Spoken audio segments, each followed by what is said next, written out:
Okay, hopefully this will be the last video. This will be 2010 recap. And okay, from 2000 to 2005, I worked at Intercal, making $17 an hour, and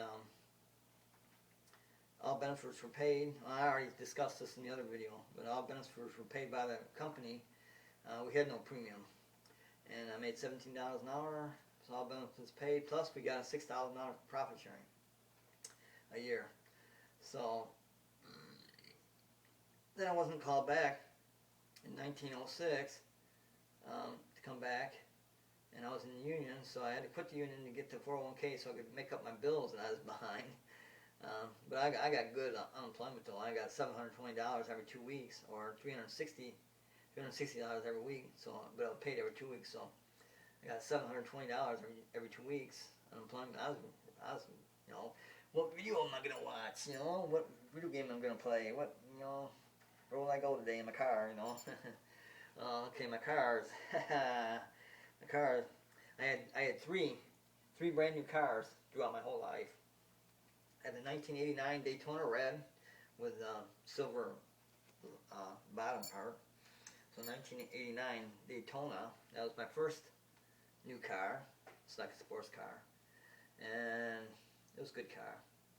And then I sold it, and through a car selling company place. And then I got a 1999 Hyundai. That 1999 Hyundai, that was a brand new car. And then I traded that in for a 2002 Kia Sophia. I traded that in for 2000 and plus, you know, plus money contract for 2002 Kia Sophia. That's good for cars. Those are good cars, nice cars. The person who I sold it to, you know, knew people who had one, and they definitely wanted it, and they said they loved the car. They loved that car. So I traded that for 1989 Monoville plus like $3,000. I think it was $3,000 plus 1989 Bonneville, which is like a boat. You know, it's a pretty good sized car. But anyway, I was at the library one time, and go out of the library, and I wouldn't steer, you know. Steered hard, I went like that, and then it wouldn't steer anymore. So I get out of the car, I look under, and the whole damn thing is on the ground. So sold that for junk for like what was it? $75, I think, or like that. And they come pick it up, and so I was without a car for about a decade, and then let's see. I'm talking about what 2000 to 2010. Okay, so let's see. So that when I went on state aid or food stamps for okay, 2007. 2007, I worked for a box company. I was no show, no call, because when you're assigned to go to a machine, they're supposed to teach you how to do it, and they don't do that. And so I was going nowhere there fast. And after 2 months, they didn't give me my insurance like they said. So I was no show, no call. I couldn't afford to do that anymore, because I couldn't afford the license plate for my car, you know. So didn't call, didn't show, and that was my birthday. You know, the next day was my birthday, and so I'd be driving illegally because I wouldn't be able to afford the tabs. So it was no show, no call. Screw them guys. And I talked a couple of days before that. I talked to the boss. I'm going, this ain't working out, and he said, you know, he still wanted me to stay there, so I stayed there a couple more days, and then that was it. That was done. Because it was my birthday, you know, my birthday going to be up, and I was going to start driving my car without tabs and stuff. So then later on, I found out how to do it without, you know, do a tabs, so that, you know, I can do that. But anyway, then I was off, so that was 2007, and then 2008 when I filed for food stamps by the state, DHS welfare. Okay, so I got the food stamps, and then they'd pay my gas and electric every so often. and then they didn't pay my gas and electric. They said I had to pay like a couple $1,000 before they'd pay anymore. So got my gas and electric shut off, or my electric shut off. They didn't shut the gas off though. So what I did is I stayed in the bathroom, which is like 4 foot by 10 foot, and turned the hot shower on every so often.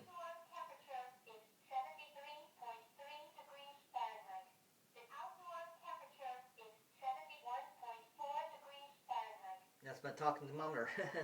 But so I got and this was during just before winter, like October I think it was, and then it wasn't until May the following year that they got it turned back on.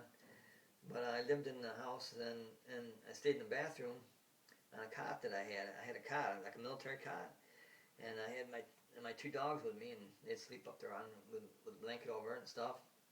And so I lived in the bathroom with turning on and off the hot water to heat it, so it was really humid. And when you do that, you get water in your lungs. When I talk, you can hear a gurgling, like with water.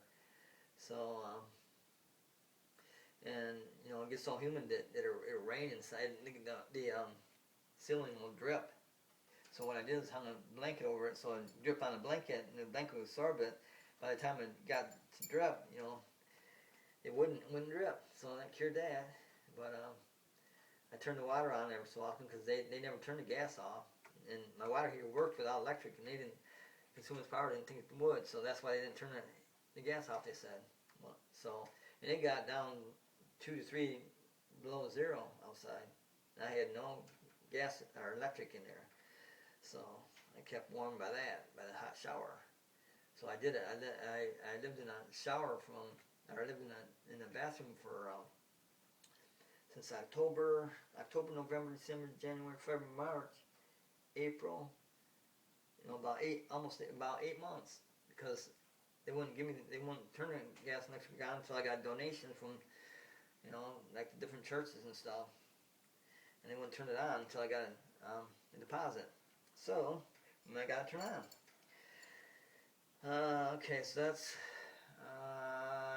was in 2011. That was in 2011 that I did that. So let's see. So I'm going from 2010. Now I'm going from 2010 to 2015 this year, and 2010. Okay, I was still on welfare, and they were still paying my gas and electric, and I got a job, but then I was no show, no call again, because it's sucky jobs. They're just sucky, and the people we work around are stupid. They don't care. But so okay, in 2014, I lost my house. I had a $77,000 mortgage on it. They didn't do anything about that. They never repossessed it because they knew, because the houses around me were way lower than that, like less than even half. So they knew they weren't going to get the money out of it. So the mortgage company never did nothing. So I lost my house in the end of June of 2014. So then I started going from carpool to carpool and living there with my 3 dogs. I had 3 dogs at the time. Scotty, Jack Russell, and Chihuahua. A Scotty Chihuahua, because the Chihuahua got in the yard and had sex with my Scotty, so I had a Scotty Chihuahua.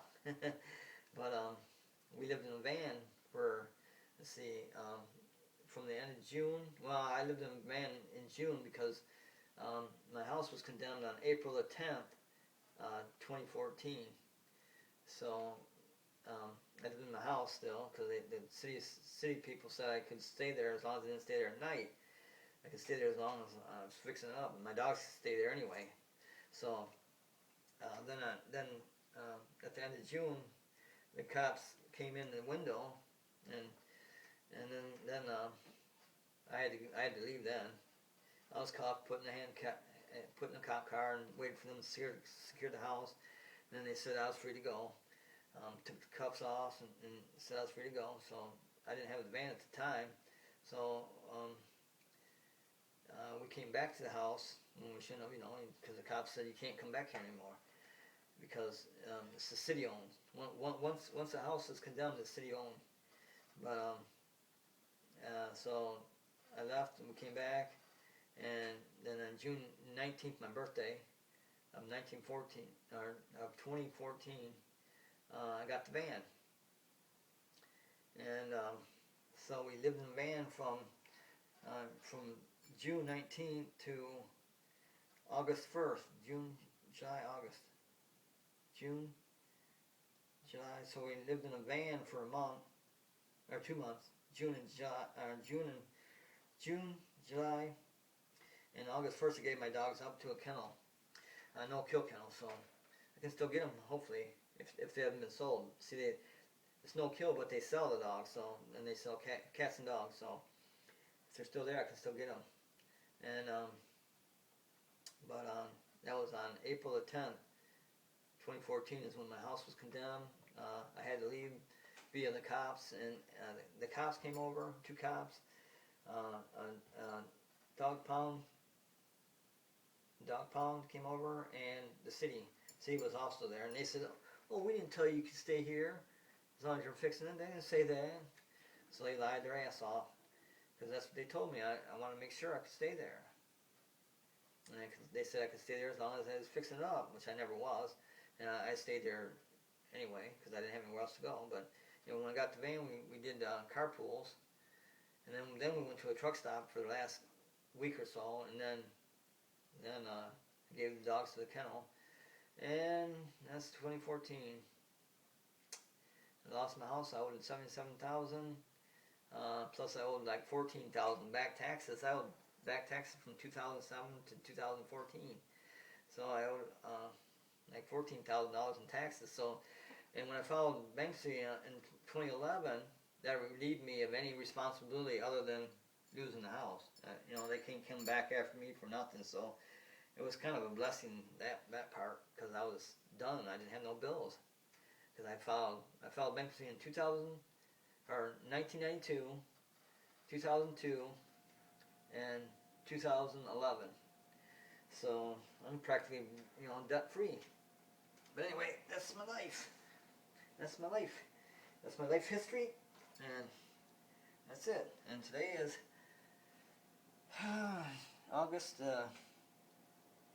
Today is August the 5th, 2015. At probably around 10:30. Or no, probably around 11:10 p.m. And that's it. I'm done. That's my life. My life, like it, don't like it. It's my life.